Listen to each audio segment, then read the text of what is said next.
ఆమేన్. హల్లెలూయా.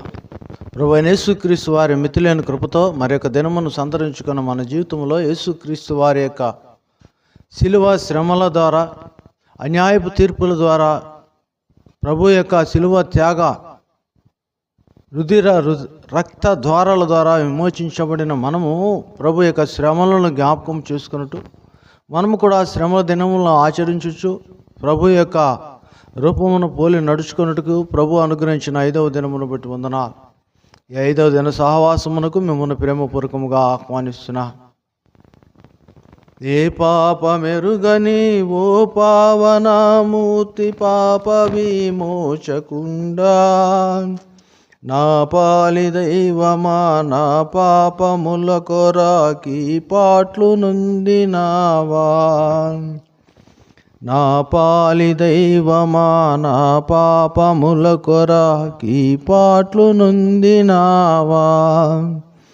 ముళ్ళతో కిరీటమల్లిని స్థిరముపై చల్లాటమున మొత్తిరా.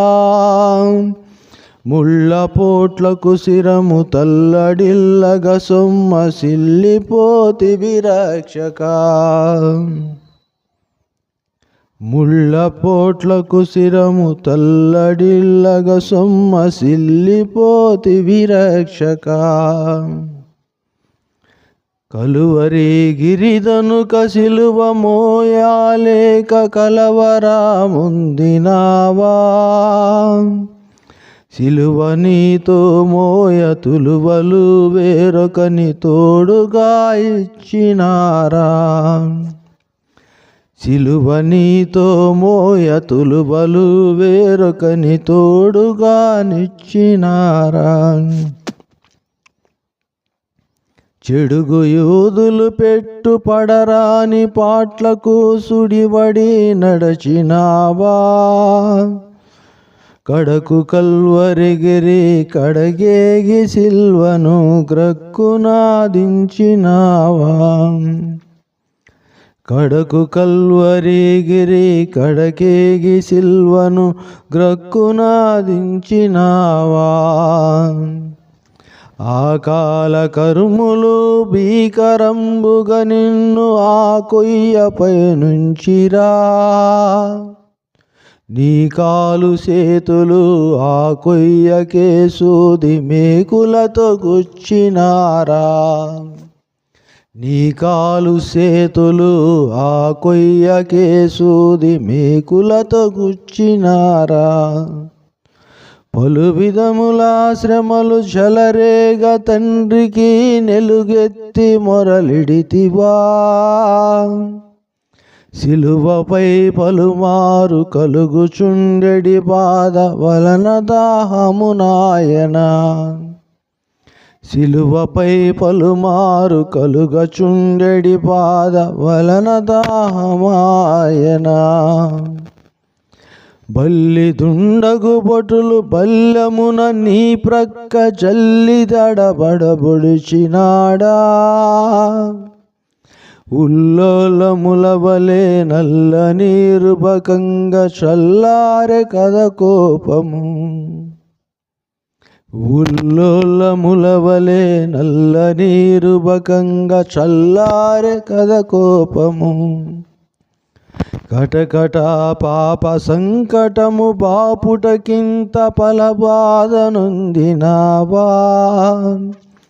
ఎటువంటిది ప్రేమ, ఎటువంటి శాంత మెటుల వర్ణింప స్వామి. ఎటువంటిది ప్రేమ, ఎటువంటిది శాంత మెటుల వర్ణింప స్వామి. ఏ పాపమెరుగని ఓ పావనమూర్తి, పాప విమోచకుండా, నా పాలి దైవమా, నా పాపముల కొర ఈ పాట్లు నొందినావా. ప్రేమగల ప్రియ ప్రభు, కృపగల తండ్రి, మన నిమిత్తము మరణము వహించి మన పాప శిక్షను అనుభవించిన యేసు దేవుడు మన జీవితంలో మనము కోల్పోయిన వెలుగును మరి ఒకసారి మనలో వెలిగించాలని ప్రభు ఇచ్చుచున్న ఈ యొక్క నమ్మకమైన స్థితిని మనం అన్వయించుకొని ప్రభు యొక్క శ్రమలను, మన కొరకు పడిన పాటులను జ్ఞాపకం చేసుకొని మనము కూడా ప్రభు రూపములో నడువుటయే శ్రమల దినముల యొక్క ముఖ్య ఉద్దేశం. ఈ ధ్యానంలో మనం గమనించాం, మొదట దినమున ప్రభు మనల్ని ఆశీర్వదించి ఇచ్చుటలో మొదటి భాగము, సృష్టిలో ఆయన మొదటి దినము చేసిన ఆ వెలుగు, మన కొరకు చేసిన ఆ వెలుగు, చీకటి ఎంత మాత్రము లేని ఆ వెలుగును మనం స్వతంత్రించుకోలేకపోయినప్పుడు ప్రభువే మనల్ని వెలిగించటానికి ఆయన మరలా వచ్చాడు. ప్రియులారా గమనించండి, ప్రభు యొక్క వెలుగుని మనము చూడలేక చూచుట మరిచి నిర్లక్ష్యము చేసినందువల్ల ప్రభు రెండవ దినమున మన కన్నులను వెలిగించినట్లు మనం చూస్తున్నాం. వెలిగింపబడిన నీవు నీ జీవితంలో ఈ వెలుగు నీ వరకే కాక నీ నివాసము వెలుగుతో నింపబడాలని దేవుడు నీకు ఇచ్చిన దేహం అయితేనే, నీ కుటుంబం అయితేనే, నీ సంఘం అయితేనే ప్రభు యొక్క వెలుగులో నింపబడాలని, ఆ వెలుగును నీకు అందించట్లో ప్రభు పక్షమున నీతో ఉన్న దైవజనుని యొక్క వాక్కుని నువ్వు స్వీకరించి ప్రభువులో వర్ధిల్లాలన్నదే ముఖ్యాంశమై ఉన్నది. అయితే మూడవ దినం మనం చూసాం, ప్రభు మన కుటుంబములను ఆశీర్వదించాడు, మన కుటుంబములను మహిమకరంగా వాడుకున్నాడు, మన కుటుంబములను ఆయన వెలుగుతో నింపి నడిపించుచున్నాడు. ప్రియులరా, అంతేకాదు మన కుటుంబములను నింపిన ఆ ప్రభు నీ వ్యక్తిగత జీవితంలో వెలుగునిచ్చిన ఆ దేవదేవుడు, నీ కుటుంబంలో వెలుగుతో నింపిన ఆ ప్రేమామయుడు ఈ దినమున నీవును నీ కుటుంబము మందిరములో ఒక దీప వృక్షము వలె, దీపస్తంభము వలె ఉండాలని నాలుగవ దినమును మనకు నేర్పించి ఉన్నాడు. మందిరములో నిత్యము ఆ వెలుగు ఉండాలంటే నీవు పరిశుద్ధముగా ఉండాలి.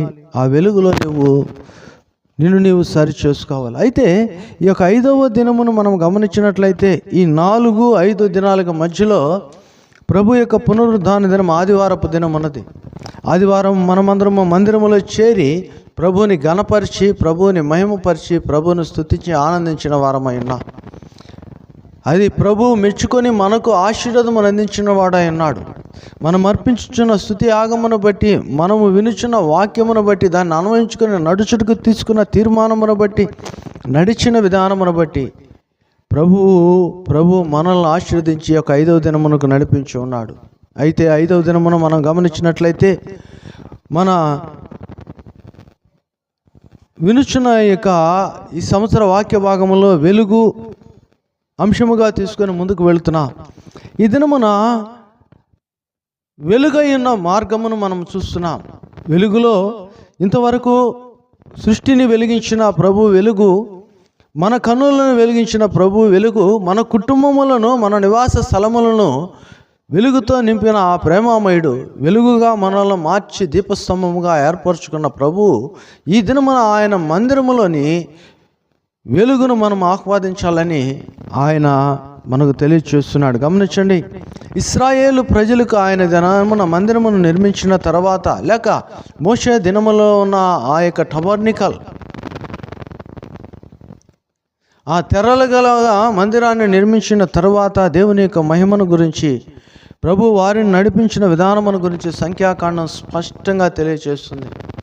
ఈ సంఖ్యాకాండము 9వ అధ్యాయం మనం గమనించినట్లయితే, సంఖ్యాకాండం 9వ అధ్యాయం 19వ వచనాన్ని నేను చదివి ముందుకు వెళ్ళాలని ఆశపడుతున్నాను.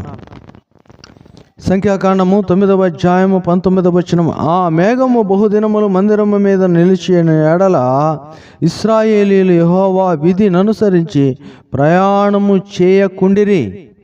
మేఘము కొన్ని దినములు మందిరము మీద నిలిచిన ఎడల వారు నిలిచిరి, యెహోవా మాట చొప్పుననే నిలిచిరి.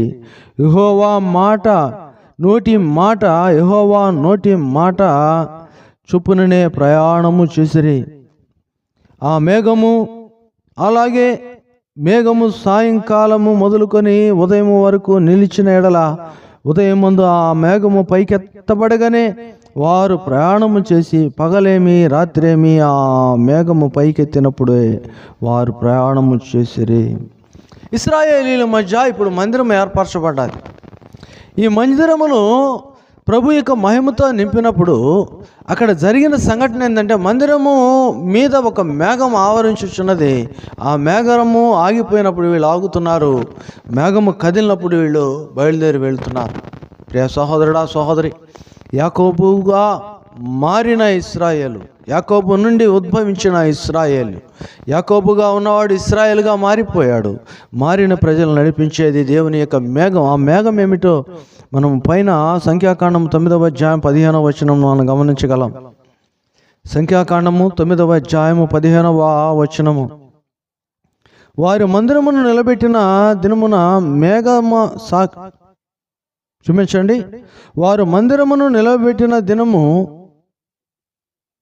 మేఘము సాక్ష్యపు గుడారములోని మందిరమును కమ్మెను. సాయంకాలం మొదలుకొని ఉదయం వరకు అగ్ని వంటి ఆకారము మందిరము మీద నుండెను. అగ్ని వంటి ఆకారము మందిరము మీద ఉండెను. 16వ వచనము, నిత్యమును అలాగునే జరిగెను.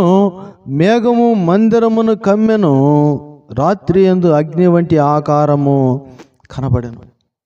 దీనినే మనకు అర్థమయ్యే భాషలో రాస్తున్నాడు. పగలు మేఘస్తంభం వలె, రాత్రి అగ్నిస్తంభము వలె. పగలేమో మేఘస్తంభం వలె ప్రభు వారిని ఆవరించి ఉన్నాడు, రాత్రి అగ్నిస్తంభం వలె ఉన్నాడు. మేఘము కూడా అగ్ని వంటి మేఘమై ఉన్నది. ప్రియులారా గమనించండి, ఇశ్రాయేలు ప్రయాణమంతయు ఈ అగ్ని వంటి మేఘస్తంభము, ఈ వెలుగు ఆగినప్పుడు వారి ప్రయాణం ఆగిపోతుంది. వెలుగు బయలుదేరి వెళుచున్నప్పుడు ప్రయాణం సాగుతుంది. అనగా మార్గమై ఉన్న వెలుగు, మార్గమును చూపు వెలుగు మనము చూస్తున్నా. ఇదే మరి ఒకసారి చూస్తున్నాం. ఇది జీవము కలిగినది, ఇది నిత్యము కలిగినది, నిత్యమైన వెలుగు, నిత్యమైన వెలుగు, నిన్ను నడిపించి వెలుగై ఉన్నది. కనుక ప్రియ సహోదరుడా, సహోదరి, దేవుని వెలుగు నిన్ను నడిపించుచున్నది. కానానులో శ్రమ అనుభవములో ఉన్నవారు, కానానులో బాధలతోనూ వేదనలతోనూ ఇరుకులతోనూ ఇబ్బందులతోనూ కృషించిపోతున్న వారు ఇప్పుడు బయలుదేరి వెళుతున్న వారిని ప్రభువు వారిని పరిశుద్ధపరుస్తున్నాడు, వారిని నడిపిస్తున్నాడు. ఏ విధంగా నడిపిస్తున్నాడు అంటే, పగలు మేఘస్తంభం వలె, రాత్రి అగ్నిస్తంభం వలె. ఆ మేఘమే అగ్ని, ఆ మేఘమే వెలుగు, ఆ అగ్ని వారికి వెలుగై ఉన్నది. యేసునాథుడు మన కొరకు ఇచ్చిన ఈ యొక్క వెలుగు మేఘస్తంభము వలె, అగ్నిస్తంభం వలె ఉన్నది. గమనించండి, సంఖ్యాకాండము 9వ అధ్యాయం 21వ వచనాన్ని మనం చూసినట్లయితే, సంఖ్యాకాండం 9వ అధ్యాయం 21వ వచనం, అలాగే మేఘము సాయంకాలము మొదలుకొని ఉదయం వరకు నిలిచిన ఎడల ఉదయమందు ఆ మేఘము పైకెత్తబడగానే వారు ప్రయాణము చేసిరి. పగలేమి రాత్రేమి ఆ మేఘము పైకెత్తబడినప్పుడే వారు ప్రయాణము చేసిరి. ఇశ్రాయేలీయులకు ప్రభు మాట మీద ఎంత నమ్మకం ఉన్నదో చూడండి. ఇశ్రాయేలు ప్రజలు ప్రభువుకు ఇచ్చిన ఆ వెలుగును ప్రభు మీద ఎంతగా నమ్మి ఉన్నారు. ఆ మేఘము పైకి ఎత్తబడగానే వారు ప్రయాణమై వెళ్తున్నారు. అది పగలైతేమి రాత్రి అయితేమి. ఇప్పుడు మేము నడవలేము అన్న ఆలోచన కానీ సందేహము కానీ వారికి లేనే లేదు. అవునండి, వారు ప్రయాణం చేసిన దినములని దేనిని బట్టి ప్రయాణం చేశారనగా, ఆ ఇశ్రాయేలీలు మేఘస్తంభమును అనగా ప్రభు వెలుగును ఆధారము చేసుకుని వారు ప్రయాణం చేస్తున్నాడు. ఈరోజు నీ జీవితంలో కూడా ఈ యొక్క మేఘమును, ఈ యొక్క వెలుగును ఆధారము చేసుకొని ప్రయాణం చేస్తున్నావా, లేదు లోకానుసారమైన ప్రయాణంలో ఉన్నావా? బాధకరమైన విషయం ఏమిటంటే, ఇర్మియా గ్రంథము 22వ అధ్యాయాన్ని గమనించినట్లయితే, ఇర్మియా గ్రంథం 22వ అధ్యాయములో ఒక మాట ఉన్నదండి, 8వ వచనం. ఇర్మియా గ్రంథం 22వ అధ్యాయం 8వ వచనంలో ప్రభు ఒక మాట మనకు చూపిస్తున్నాడు. 8వ వచనంలో ఆయన అంటున్నాడు, అనేక జనములు ఈ పట్టణపు మార్గమున పోవుచు యెహోవా ఎందు నిమిత్తము ఈ గొప్ప పట్టణమును ఇలాగు చేసినని ఇంకొకడిని అడుగగా, అచ్చట వారు, వీరు తమ దేవుడైన యెహోవా నిబంధనను నిరాకరించి అన్య దేవతలను పూజించిరి, వాటికి నమస్కారము చేసినందున ఆయన ఈలాగు చేసి ఉన్నాడని చెప్పుకుందరు. బాధాకరమైన విషయం. చరిత్రలో మనం మళ్ళా గమనించినట్లయితే కొంతకాలానికి ఇశ్రాయేలీయులు ప్రభువును వదిలిపెట్టి అన్య దేవతలను పూజించటం వలన వారు చీకటమయమైపోయారు. అది ప్రాకారములు లేని పట్టణం అయిపోయింది. వారు నశించిపోతున్నారు. అందుకనే కీర్తనకారుడు అంటాడు మొదటి కీర్తనలోనే, దుష్టుల ఆలోచన చెప్పున నడువక, పాపుల మార్గము నిలువక, అపహాసుకులు కూర్చొని. దుష్టుని యొక్క మార్గములో నీవు నడవకూడదు. ఎవరి మార్గంలో నడవాలంటే ప్రభు మార్గంలో. ప్రభు మార్గమా కాదని ఎలా తెలుస్తుందంటే ఆయన వెలుగుతో నిన్ను నడిపిస్తున్నాడా, లేదు నీవే చీకటిలో పయనిస్తున్నావా, చీకటిలో వెళుతున్నావా? చాలాసార్లు గాఢాంధకారంలో ఉండి కొట్టుమిట్టులాడుతుంటాం, ఇరుకులో ఇబ్బందిలో ఉండి బాధపడుతుంటాం. లేదు, ఆ కొద్ది సమయం మాత్రమే మన జీవితాల్లో రిపెంట్ అయినట్టు ఫీల్ అవుతూ ఉంటాం, కానీ నిజముగా మనం రిపెంట్ అవ్వటానికి ఇష్టపడం. కానీ ప్రభు అంటున్నాడు, నిజ క్రైస్తవుడు అయితే, క్రీస్తు నీ కొరకు చనిపోయాడని నీవు అంగీకరిస్తే నీ జీవితంలో ఈ మేఘం ఉండాలి, ఈ జీవితంలో ఈ మేఘం ఉండాలి. ప్రియులారా గమనించండి, ఇశ్రాయేలును నడిపించిన ఆ వెలుగు పగల మేఘస్తంభం వలె, రాత్రి అగ్నిస్తంభం వలె నిత్యము ఉన్న ఆ వెలుగు యేసు ప్రభువారు సిలువలో వేలాడుచు నా దేవా నా దేవా నన్నేలా చేయి విడిచితవన్నప్పుడు వెలుగు కనిపించలేదండి. ఆకాశము చీకటి కమ్మెను. దేని నిమిత్తం అనగా మన పాపములు ప్రభుపై వేసుకున్నందుకు ఆ వెలుగు మయమైన యేసు ప్రభువారు పాపమునకు సాదృశ్యముగా చీకటిగా మారిపోయాడు. యేసు ప్రభువారు అంటున్నారు, నాలో పాపమున్నదని మీలో ఎవరైనా నిరూపించగలరా అని. మీరు రూపింపగలరా నాలో పాపమున్నదని? వెలుగైన యేసు ప్రభువారు, పరిశుద్ధుడైన యేసు ప్రభువారు మన అపరాధములను ఆయన మీద మోపుట వలన ఆయనను చూడలేక ఇప్పుడు సూర్యుడు అదృశ్యమైపోయాడు. లోకమంతయు చీకటి కమ్మెను. ఎవరు ఏం చేయటానికి వీలు లేని పరిస్థితి, కానీ మనమేమో దానిని శుభదినముగా పరిణమిస్తున్నాం. మంచిదే, యేసు ప్రభువారి శిలువ మరణము ద్వారా మన జీవితాలకు విమోచన కలిగింది కాబట్టి మనము వేలాడాల్సిన పరిస్థితిలో ప్రభు వేలాడి సమాధి చేయబడి పునరుద్ధానుడయ్యాడు కనుక ఈ శుక్రవారాన్ని నువ్వు, ప్రభు మరణించిన శుక్రవారాన్ని నువ్వు గుడ్ ఫ్రైడేగా భావిస్తున్నావు, శుభ శుక్రవారంగా భావిస్తున్నావు. కానీ ఆ స్థితిలో నీవు వేలాడి ఉంటే నీకు పునరుద్ధానం ఉండేదా? లేదు. కనుకనే ప్రభు శిలువ మీద వేలాడి తీయబడ్డాడు. ప్రభు శాపగ్రస్తుడయ్యాడు. ప్రభు మన పాపములను అపరాధములను భరించాడు. మన కొరకు ఆయన కలువరి శిలువ మరణమనే కాదు, ఆయన శరీరం అంతయు దున్నబడ్డాది. ఆయనలో స్వరూపమైనను సొగసైనను లేకుండా చేయబడి ఉన్నాడు. ప్రియ సహోదరుడా సహోదరి, యొక్క ధ్యానములో 5వ దినములో ప్రభు ఇచ్చుచున్న వెలుగైన మార్గము నీకున్నదా? నువ్వు పయనించే మార్గములో వెలుగున్నదా, చీకటి ఉన్నదా? ఒకని ఎదుట సరైనదిగా కనపడు మార్గము కలదు, తుదకది మరణమునకు త్రోవ తీయునని వాక్యం స్పష్టంగా సెలవిస్తుంది. నీ ఎదుట నువ్వు వెళుచున్న మార్గం వెలుగైతే నీ గమ్యం ఏమిటో తెలుస్తుంది. ఒకవేళ నువ్వు వెళ్ళే మార్గము నీ దృష్టికి మేలేమో, కానీ అది ప్రభు మార్గము కాకపోతే, దానిలో వెలుగు లేకపోతే అది నిత్యనాశనమునకు దారి తీస్తుంది. నిత్యనాశనమునకు నువ్వు వెళ్ళకూడదని యేసు ప్రభు వారి లోకానికి వచ్చాడు, నీ కొరకు మరణించాడు, నీ కొరకు ఆయన మరణాన్ని గెలిచి పునరుద్ధానుడయ్యాడు. పరలోకమందును భూమి యందును సర్వాధికారి అయ్యాడు. ఆ సర్వాధికారం నీకు పరిశుద్ధాత్మగా అనుగ్రహించాడు. పొందుకొని మేలు పొందుకో. ప్రభు వెలుగులో నీవు నడువు.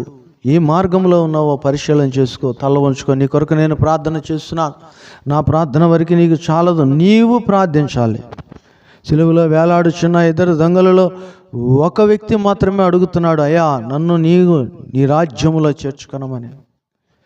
ఆ ఒక్కడివి నీవే కావాలి అనగా నిన్ను దొంగ అని నేను అనటం లేదు, కానీ నువ్వు ఏ స్థితిలో ఉన్నను, ఏ పరిస్థితిలో ఉన్నను ప్రభువుని ఆశ్రయించి ప్రభు వెలుగులో నిన్ను నీవు సరిచేసుకునే బిడ్డలా ఉండాలి, ప్రభు మార్గములో నడిచే బిడ్డగా ఉండాలని వాక్యము సెలవిస్తుంది. కనుక రే సహోదరుడా సహోదరి, దైవ జనాంగమా, మీ కొరకు నేను ప్రార్థన చేస్తున్నా. ఈ కొద్ది సమయం ప్రార్థన కాదు, కానీ అధికమైన సమయమును ప్రార్థనలో గడుపు. ప్రభు నీకు తోడై నడిపించునుగాక. ప్రార్థన. ప్రేమగల తండ్రి, కృపగల దేవా, మీరు వెలుగైన మార్గమై ఉన్నారు, జీవమైన వెలుగై ఉన్నారు ప్రభువా. మమ్మల్ని వెలిగించుటే కాదు, మమ్మ కుటుంబములను నాయన వెలుగుతో నింపుటే కాదు నాయన, మా మార్గములో కూడా మీరు మా పక్షమున ఉన్న విధానమును బట్టి వందనాలు. వెలుగును ఆహ్వాదిస్తున్న ఈ బిడ్డలను మీ మార్గమైన వెలుగు మార్గములో మీరు నడిచి నా ప్రభువా మిమ్మల్ని గణపరచు కృపను ప్రసాదించమని, వీరి యొక్క దీక్షలను మీరు ఆశీర్వదించమని నా ప్రభువా. ఈ యొక్క 5వ దిన ధ్యానములో వీరిని మీరు బలపరిచినందుకు వందనాలు. మీ కాపుదల భద్రత హెచ్చించమని దీవించమని యేసుక్రీస్తు నామమున అడిగిచున్నాము తండ్రి, ఆమేన్. తండ్రి, కుమార, పరిశుద్ధాత్మ త్రియక దేవుని సకలమైన ఆశీర్వాదములకు కారణభూతుడైన యేసు దేవుని పునరుద్ధానము, మన నిమిత్తం మరణము వహించిన యేసు దేవుని యొక్క కృపతోను కాపుదలతోనూ భద్రతతోనూ మీకెల్లరికూ తోడై నడిపించునుగాక. ఆమేన్. ప్రియులారా, ఈ వారమంతా వీక్షించండి, వాటి ప్రకారం నడవండి, గమ్యం చేరటానికి ప్రభు మనకు చూపుతున్న వెలుగులో పయనించండి. ఈ వర్తమానాలను ఇతరులకు తెలియచేయండి. దినములు జరుగుతుండగా నిరుత్సాహపడకుండా, వెనక్కి వెళ్లకుండా ప్రభువులో దినదినము ముందుకు వెళ్ళవలసిందిగా ప్రేమపూర్వకంగా ప్రార్థనాపూర్వకంగా కోరుచున్నాను.